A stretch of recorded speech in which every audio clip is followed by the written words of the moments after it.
വർഷം 1991. ജനുവരിയിലെ ഒരു തണുത്ത വെളുപ്പാങ്കാലം. കോഴിക്കോട്ടെ പാരമൗണ്ട് ഹോട്ടലിലെ വരാന്തയിലൂടെ നടൻ മോഹൻലാൽ പരിഭ്രമത്തോടെ ഓടി വരികയാണ്. അദ്ദേഹം നേരെ ചെന്നത് സംവിധായകൻ സിബി മലയിലിൻ്റെ അടുത്തേക്കായിരുന്നു.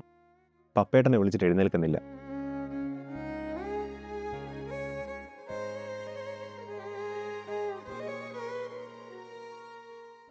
ആരായിരുന്നു പത്മരാജൻ? വെറും ഒരു ചലച്ചിത്രകാരൻ എന്നതിലുപരി എങ്ങനെയാണ് അദ്ദേഹം മലയാളിയുടെ ഭാവനയിൽ ഇന്നും കുടികൊള്ളുന്നത്? 1945 ആലപ്പുഴ ജില്ലയിലെ മുതുകുളത്ത് ഞവരക്കൽ തറവാട്ടിലാണ് പത്മരാജൻ ജനിച്ചത്. തൻ്റെ ജന്മദേശമായ ഓണാട്ടുകരയുടെ പച്ചപ്പും കായലോരത്തെ തണുത്ത കാറ്റും സർപ്പക്കാവുകളും അദ്ദേഹത്തിൻ്റെ ഉള്ളിലെ കലാകാരനെ കുട്ടിക്കാലം മുതലേ സ്വാധീനിച്ചിരുന്നു. ആ ഗ്രാമീണ സംസ്കൃതിയും നാട്ടിൻപുറത്തെ വർണ്ണാഭമായ കഥകളുമാണ് പിൽക്കാലത്ത് അദ്ദേഹത്തിൻ്റെ കഥകളുടെയും സിനിമകളുടെയും അടയാള മുദ്രകളായി മാറിയത്. പത്മരാജൻ്റെ ഓരോ രചനയിലും ഓണാട്ടുകരയിലെ മണ്ണും മണവും നമുക്ക് അനുഭവിക്കാൻ കഴിയും. പത്മരാജൻ്റെ സർഗശക്തിക്ക് പിന്നിൽ അദ്ദേഹത്തിൻ്റെ അമ്മയായ ദേവകി അമ്മയ്ക്ക് വലിയൊരു പങ്കുണ്ട്. സംഗീത പണ്ഡിതയായിരുന്ന ഈ അമ്മ കുട്ടിക്കാലത്ത് പത്മരാജൻ കരയുമ്പോൾ പഴയ ഗ്രാമഫോണിലൂടെ ത്യാഗരാജ കീർത്തനങ്ങൾ കേൾപ്പിച്ചാണ് അദ്ദേഹത്തെ ശാന്തനാക്കിയിരുന്നത്. തൻ്റെ അമ്മയുടെ സ്മരണയ്ക്കായി പത്മരാജൻ എഴുതിയ കിഴക്കേ മുറ്റത്തെ ചെമ്പകം എന്ന കൃതി ഇന്നും വായനക്കാരുടെ പ്രിയപ്പെട്ട ഒന്നാണ്. സംഗീതത്തോടുള്ള ഈ താല്പര്യം പിന്നീട് അദ്ദേഹം സംവിധാനം ചെയ്ത സിനിമകളിലും പ്രതിഫലിച്ചിരുന്നു.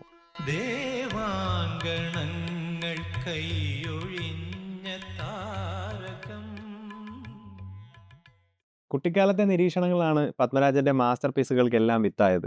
ഉദാഹരണത്തിന്, ഒരു സന്ധ്യാനേരത്ത് വയൽവരമ്പിലിരിക്കുമ്പോൾ പെട്രോമാക്സ് വെളിച്ചത്തിൽ അകലെ നിന്ന് വരുന്ന തവളപിടുത്തക്കാരുടെ നിഴലുകൾ കണ്ട അനുഭവത്തിൽ നിന്നാണ് ഒരിടത്തൊരു ഫയൽവാൻ എന്ന കഥ ജനിക്കുന്നത്. അതുപോലെ കൊല്ലത്ത് നിന്നും മറ്റും പണ്ട് ഗുസ്തിക്കാർ ഗ്രാമങ്ങളിൽ വന്ന് ഗാട്ടാ ഗുസ്തി നടത്തിയിരുന്ന കാലത്തെ അനുഭവവും ഈ സിനിമയ്ക്ക് കരുത്തേകി. തൻ്റെ ചുറ്റുമുള്ള പച്ചയായ മനുഷ്യരെ നിരീക്ഷിച്ചുകൊണ്ട് അദ്ദേഹം അവരെ അനശ്വരമായ കഥാപാത്രങ്ങളാക്കി മാറ്റി. അദ്ദേഹത്തിൻ്റെ കഥാപാത്രങ്ങൾ പലപ്പോഴും സമൂഹത്തിൻ്റെ നിഗൂഢതകളെയും മാനുഷിക വികാരങ്ങളെയും ആഴത്തിൽ സ്പർശിക്കുന്നവയായിരുന്നു. രതിനിർവേദത്തിലെ പപ്പുവും തകരയിലെ ചെല്ലപ്പനാശാരിയുമൊക്കെ മുതുകുളത്തെ ജീവിച്ചിരുന്ന മനുഷ്യരിൽ നിന്ന് പ്രചോദനം ഉൾക്കൊണ്ടവയാണ്. കൗമാരത്തിലെ രതിയും പ്രണയവും ഇത്രത്തോളം സത്യസന്ധമായും എന്നാൽ ലാവണ്യത്തോടെയും അവതരിപ്പിച്ച മറ്റൊരു എഴുത്തുകാരൻ മലയാളത്തിലുണ്ടാവില്ല. ശാലമോൻ്റെ പ്രണയഗീതങ്ങൾ മലയാളത്തിലേക്ക് മൊഴിമാറ്റി സോളമൻ എന്ന നട്ടലുള്ള കാമുകനെ സൃഷ്ടിച്ചപ്പോൾ അത് ഓരോ കാമുകിയുടെയും സ്വപ്നമായി മാറി. പത്മരാജൻ സിനിമകളിൽ സ്ത്രീകൾക്ക് ലഭിച്ചിരുന്ന പ്രാധാന്യം സമാനതകളില്ലാത്തതായിരുന്നു. നമുക്ക് പാർക്കാൻ മുന്തിരിത്തോപ്പുകളിലെ സോഫിയയും തൂവാനത്തുമ്പികളിലെ ക്ലാരയും രാധയും ഇന്നും ജനമനസ്സുകളിൽ ജീവിക്കുന്നു.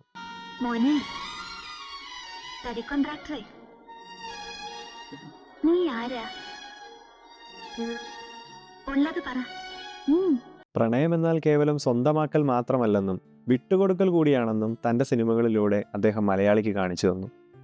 അദ്ദേഹം സിനിമയുടെ അണിയറയിൽ ചെലവിട്ട ഓരോ നിമിഷവും സർഗാത്മകതയുടെ ഇടിമുഴക്കമായിരുന്നു. പെരുവഴിയമ്പലം എന്ന ആദ്യ സിനിമ മുതൽ ഞാൻ ഗന്ധർവൻ എന്ന അവസാന സിനിമ വരെ അദ്ദേഹം പരീക്ഷിക്കാത്ത വഴികളില്ല.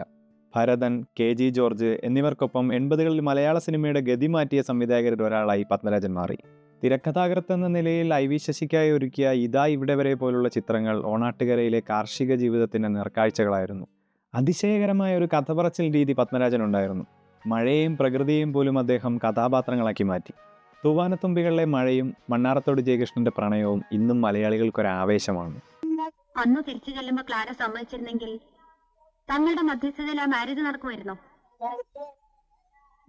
ആ കത്തി നിൽക്കുന്നവൻ സൂര്യനാണെങ്കിൽ ആ വിവാഹം നടന്നേനെ. സിനിമയ്ക്കപ്പുറം 30ലേറെ നോവലുകളും നിരവധി ചെറുകഥകളും അദ്ദേഹത്തിന്റെ തൂലികയിൽ നിന്ന് പിറന്നു. 1991 ഞാൻ ഗന്ധർവൻ പുറത്തിറങ്ങുന്ന സമയം മലയാളികളുടെ ഗന്ധർവ സങ്കല്പങ്ങളെയെല്ലാം ഭൂമിയിലേക്ക് കൊണ്ടുവരികയായിരുന്നു അദ്ദേഹം. ഈ സിനിമയുടെ പ്രൊമോഷൻ വർക്കുകൾക്കും മറ്റുമായി പത്മരാജനും നിർമ്മാതാവ് ഗുഡ് നൈറ്റ് മോഹനും കണ്ണൂരിൽ പോയിരുന്നു. തിരിച്ചു വരുന്ന വഴിക്കാണ് അദ്ദേഹം കോഴിക്കോട്ടെ പാരമൗണ്ട് ഹോട്ടലിൽ തങ്ങിയത്. ഭരതം എന്ന സിനിമയുടെ ചിത്രീകരണവുമായി ബന്ധപ്പെട്ട് അവിടെ ഉണ്ടായിരുന്ന മോഹൻലാലിനെ കണ്ട് അടുത്ത ദിവസം തിരുവനന്തപുരത്തേക്ക് മടങ്ങാമെന്നായിരുന്നു അദ്ദേഹത്തിൻ്റെ തീരുമാനം. എന്നാൽ വിധി മറ്റൊന്നായിരുന്നു. പിറ്റേന്ന് രാവിലെ മുറിയിലെത്തി മോഹൻലാൽ വിളിച്ചപ്പോൾ അദ്ദേഹം ഉണർന്നില്ല. ഹോട്ടലിലെത്തിയ സിബി മലയിലും സംഘവും കാണുന്നത് മരണത്തിന് കീഴടങ്ങിയ പപ്പേട്ടനെയാണ്. ആ വാർത്ത കേട്ട് സിനിമാ ലോകം അക്ഷരാർത്ഥത്തിൽ നടുങ്ങിപ്പോയി. 46-ാം വയസ്സിൽ തൻ്റെ സർഗശക്തിയുടെ ഉന്നതിയിൽ നിൽക്കുമ്പോഴായിരുന്നു ആ മടക്കം. ഞാൻ ഗന്ധർവൻ. ചിത്രശലഭമാകാനും മേഘമാലകളാകാനും പാവയാകാനും പറവയാകാനും മാനാവാനും മനുഷ്യനാവാനും നിന്റെ ചുണ്ടിന്റെ മുത്തമാവാനും നിമിഷാർത്ഥം പോലും ആവശ്യമില്ലാത്ത ഗഗൻചാരി. പത്മരാജൻ പോയെങ്കിലും അദ്ദേഹം സൃഷ്ടിച്ച കഥയും കഥാപാത്രങ്ങളും ഇന്നും മലയാളിയുടെ മനസ്സിൽ കുടികൊള്ളുന്നു. ദേശാടന കിളികളെപ്പോലെ ഓരോ വർഷവും അദ്ദേഹത്തിൻ്റെ ആരാധകർ മുതുകുളത്തെ ചെമ്പകമരത്തണലിൽ എത്താറുണ്ട്. തൻ്റെ സിനിമകളിലൂടെ അദ്ദേഹം പഠിപ്പിച്ച പ്രണയത്തിൻ്റെയും ജീവിതത്തിൻ്റെയും പാഠങ്ങൾ പുതുതലമുറയ്ക്കും പ്രചോദനമാകുന്നവയാണ്. കാലത്തെ അതിജീവിക്കുന്ന രചനകളിലൂടെയും കഥാപാത്രങ്ങളിലൂടെയും പത്മരാജൻ ഇന്നും മലയാളിയുടെ മനസ്സിൽ ഒരു അവിഭാജ്യ ഘടകമായി തുടരുന്നു. അദ്ദേഹം ഒരിക്കൽ പറഞ്ഞിട്ടുണ്ട്, പ്രണയം ചിലപ്പോൾ അങ്ങനെയാണ്, നമ്മോട് യാത്ര പോലും പറയാതെ, ഒന്ന് തിരിഞ്ഞുകൂടി നോക്കാതെ ജീവിതത്തിൽ നിന്നും ഇറങ്ങിപ്പോകും. പത്മരാജൻ്റെ വിയോഗവും അങ്ങനെ തന്നെയായിരുന്നു. ഒരു യാത്രാമൊഴി പോലും പറയാതെ ഗന്ധർവലോകത്തേക്ക് അദ്ദേഹം മടങ്ങിപ്പോയി. പക്ഷേ മലയാളിയുടെ മഴയോർമ്മകളിലും കായൽ കാറ്റിലും ആ ഗന്ധർവ സാന്നിധ്യം ഇന്നും വിടാതെ നിൽക്കുന്നു. കൂടുതൽ വീഡിയോകൾക്കായി ചാനൽ സബ്സ്ക്രൈബ് ചെയ്യുക. താങ്ക്